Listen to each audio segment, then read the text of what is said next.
ललन सबके हो ललन सबके कुंवर सबके हो कुंवर सबके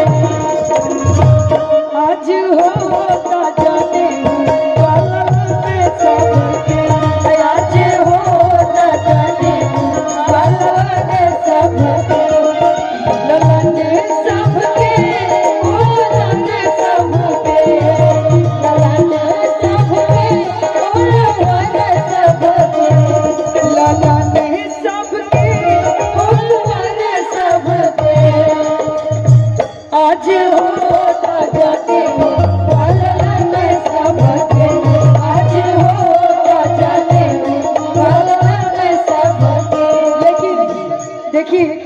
हमने कि यहाँ जब जनेऊ हो खेला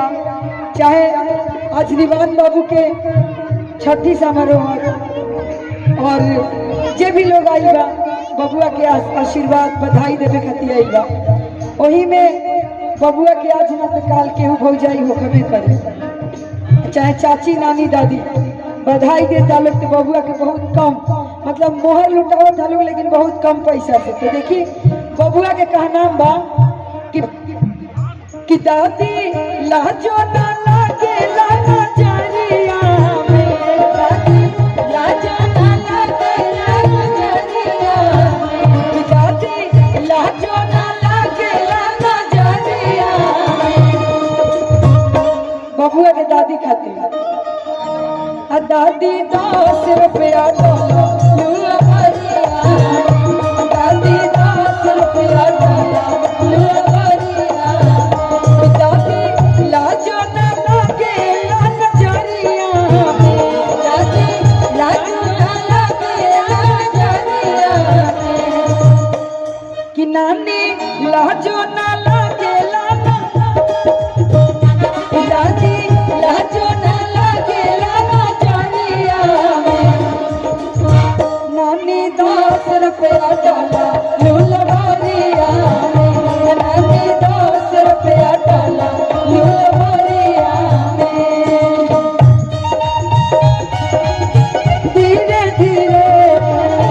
धीरे धीरे हो बसुर धीरे धीरे हमरा मड़वा में अइहा बसुर धीरे धीरे हमरा मड़वा में अइहा बसुर धीरे धीरे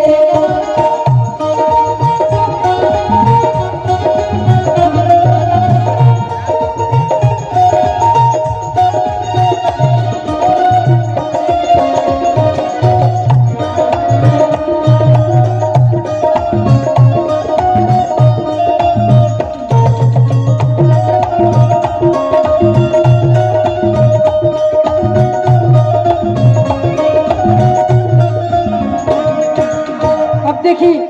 रिवान बबुआ के बाबा के बहुत नाम बा पापा के भी बहुत नाम बा बबुआ के बाबा हो बहुत कमाले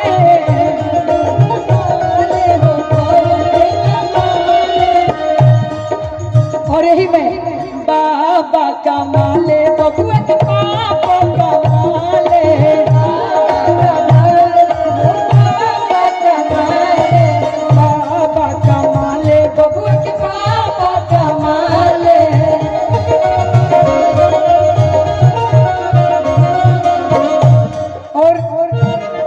दादी 10 रुपया डलने बड़ी तो 10 गो लोग देखले बा तो हले नु करी बहरी जाके तो कहा तारी किशोर भइल पटाना बजा